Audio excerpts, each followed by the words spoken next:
అందరికీ నమస్కారం.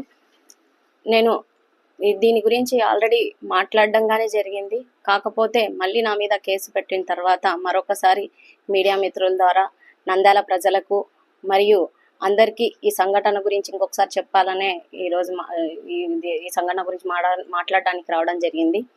గత శనివారం రోజు ఒక బొగ్గులేని నుంచి ఒక లేడీ వచ్చి నాకు ఇబ్బందిగా ఉంది, నేను సచివాలయంకి వెళ్ళాను, అక్కడ నాకు ఎవరు వినిపించుకోవట్లేదు అని చెప్పినందుకే నేను ఆ రోజు ఆఫీస్కి రెగ్యులర్గా నా వార్డే కాబట్టి వెళ్తూ ఆ రోజు అక్కడికి వెళ్ళడం జరిగింది.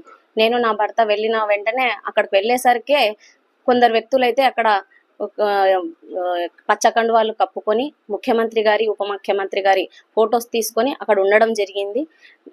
నేను వెంటనే వాళ్ళను అడిగాను, అన్న ఏమన్నా ఇక్కడికి వచ్చారు అని అడగడం జరిగింది. ముఖ్యమంత్రి గారి ఫోటో పెట్టడానికి వచ్చాము అని చెప్పారు. కానీ నేను వెంటనే అవునన్నా, కాకపోతే నేను కమిషనర్ గారికి చెప్పడం జరిగింది, అన్ని సచివాలయాలలో ఆల్రెడీ పెట్టడానికి చెప్పడం జరిగింది, నేను పెట్టిస్తానని కానీ చెప్పడం జరిగింది. ఆయన ఇంకా వేరే లాంగ్వేజ్ లో ఇప్పుడు ఇది నా ప్రభుత్వము, నా ముఖ్యమంత్రి, నా సచివాలయము, ఇది ఇప్పుడు నా వార్డు, నువ్వు బయటికి పో అని చెప్పడం వల్ల ఘర్షణ స్టార్ట్ అయింది. ఆ మాట అంటే నీ వార్డు అనేది కాదు, మా అందరికీ ముఖ్యమంత్రి, నాకు తెలుసు, నేను పెట్టిస్తానని చెప్తున్నాము అని అంటే చెప్పకూడదు. కాకపోతే ఇప్పుడు నా మీదకే ఎలాంటి అభియోగాలు వస్తున్నాయి, అపనిందలు వేస్తున్నారని నేను ఆడదాన్ని అయినా కానీ ఆ వర్డ్స్ వాళ్ళు చెప్పినటువన్నీ మీ ముందు ఉంచాలని అనుకుంటున్నాను. ఇన్ని రోజు 15 నుంచి 20 రోజుల వరకు గెలిచి ఇన్ని రోజులైనా ఏం పీకుతున్నారు మీరు పెట్టకుండా? ఇలాంటి అసభ్యంకరమైన వార్తలు పెట్టిన తర్వాతనే నేను ఆయనతో గట్టిగా మాట్లాడడం జరిగింది.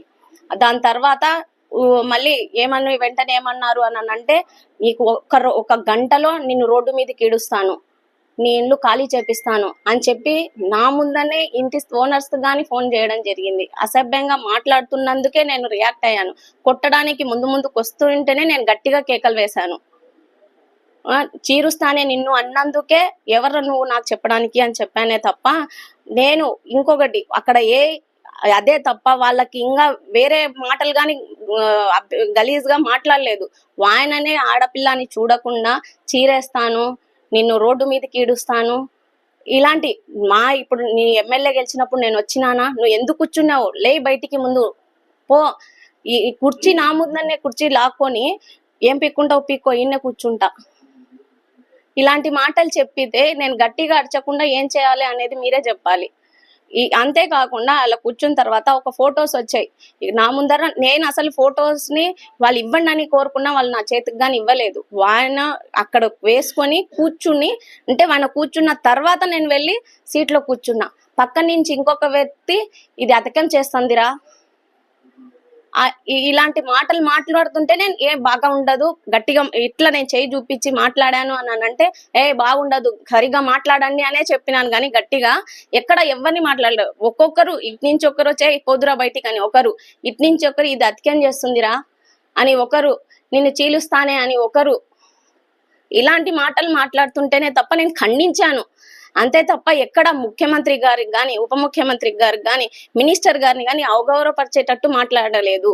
ఎందుకనంటే నాకు తెలుసు ఈ 3 సంవత్సరాలలో దాదాపు 42 సచివాలయాలలో ఎలా ఉన్నాము, ఏం చేయాలి, ఎలా ప్రోటోకాల్ పాటించాలనేది నేను న్యాయబద్ధంగా యాజ్ ఎ రూల్ ఎట్లుందో అలాగే వెళ్తున్నాను. అదే అక్కడే చెప్పాను తప్ప నేను ఎవరిని కించపరిచేటట్టు మాట్లాడలేదు. ఎందుకనంటే మీరు కాదు నేను పెట్టుకుంటాను, నాకు సీఎంఏ నాకు తెలుసు అని మాత్రమే చెప్పాను. ఇంకా మినిస్టర్ మా ఎమ్మెల్యేకి చెప్తాను అదంటే మీకే కాదు నాకు కానీ ఎమ్మెల్యేనే కావాలంటే నేనే చెప్తానని కానీ ఫోన్ చేయడం జరిగింది. కాకపోతే మినిస్టర్ గారు ఆ రోజు నాకు ఫోన్ తగలలేదు. ఇది జరిగింది అక్కడ. సరే ఎవరైనా ఇప్పుడు వాళ్ళు వచ్చిన ఉత్సాహంలో ఉంది, ఘర్షణ జరిగింది, నేనే 3 టౌన్ కి సిఐ గారికి ఫోన్ చేశాను. సిఐ గారు ముందర కానీ శివశంకర్ యాదవ్ వాళ్ళందరూ వచ్చి లే నువ్వు ముందు ఆమెను బయటికి పంపించు, నాకు బయటికి పంపించమని చెప్పి వాళ్ళు అసభ్యంగా మాట్లాడుతుంటే ఎందుకు తప్పు కనిపించట్లేదు ఒక ఆడపిల్ల మీద? వాళ్ళందరూ వచ్చి ఒక్కసారి ఇంతమంది వచ్చి నా మీద విడుచుకోబడి, అసలు నా వార్డు ప్రజలు కాకుండా చుట్టుపక్కల వాళ్ళందరూ వచ్చి తెలుగుదేశం నాయకులు నా మీద, నేను నా భర్త తర్వాత మా అన్న వచ్చారే తప్ప ఎవ్వరు లేరు. మేము వాంటెడ్ అసలు పోనే లేదు. వాళ్ళు వాంటెడ్ గా గొడవ పడ్డానికే వచ్చి నా మీద దుర్భాషలాడుతూ కొట్టనికి వచ్చినా కానీ వాళ్ళ మీద చర్యలు తీసుకోకుండా నా మీదే కుల మీద దోషించినానని ఎస్సీ ఎస్టీ కేసు పెట్టడం ఎంతవరకు న్యాయము? నేను అక్కడ సిఐ గారితో ఏంటన్నా ఇది మైనార్టీ మహిళ కానీ ఆడపిల్ల మీద చూడకుండా నన్ను ఇట్లా సతాయిస్తున్నారని సిఐ గారితో నేను చెప్తుంటే పక్కన నుంచి శివశంకరన్న పిలుచుకొని వచ్చిన వ్యక్తి ఆయన గట్టిగా తిడుతున్నాడు. అసలు ఆయన అప్పటి వరకు ఆయన ఎవరో కానీ నాకు తెలియదు. మా నాన్న తర్వాత ఈయననే కేసు పెట్టిందని చూపించారు.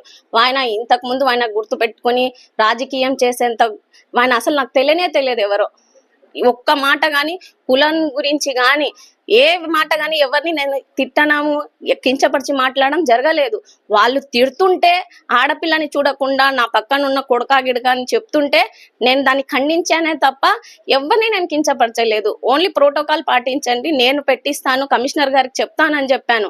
నా వాడు నువ్వు బయటికి పో అని చెప్తుంటే నువ్వెవరు చెప్పనీకి ఇలాంటినే చెప్పాను తప్ప నేను ఎక్కడ ఎవరికి ఇబ్బందికరంగా మాట్లాడలేదు. దయచేసి ఇంతకు ముందు కానీ కోరుకున్నాను, న్యాయశాఖ మంత్రిగా మైనార్టీ మంత్రిగా ఉన్న ఫరూక్ అన్న గారిని నేను ముఖ్యంగా కోరుకున్నాను మొన్న కానీ. ఖచ్చితంగా న్యాయం జరుగుతుందనే నేను ఆశిస్తున్నాను, న్యాయం జరగాలనే కోరుకుంటున్నాను. ఎందుకనంటే రాబోయే కాలంలో మైనార్టీ మహిళలు బయటికి రావాలంటే ఇలాంటి ఇబ్బందికర వాతావరణంలో రాజకీయాలను చేయాలన్నా భయపడే స్థితికి దయచేసి ఎవరు దిగజార్చొద్దండి. రాజకీయాలే, ప్రజాస్వామ్యమే, అందరూ న్యాయబద్ధంగా వెళ్తారనే నమ్ముతున్నాను. దీని మీద న్యాయం జరుగుతుంది. మరిన్ని వీడియోస్ కోసం ఛానల్ ని సబ్స్క్రైబ్ చేయండి. లేటెస్ట్ అప్డేట్స్ కోసం వాట్సాప్ ఛానల్ ని ఫాలో చేయండి. అండ్ లింక్ డిస్క్రిప్షన్ లో ఉంది.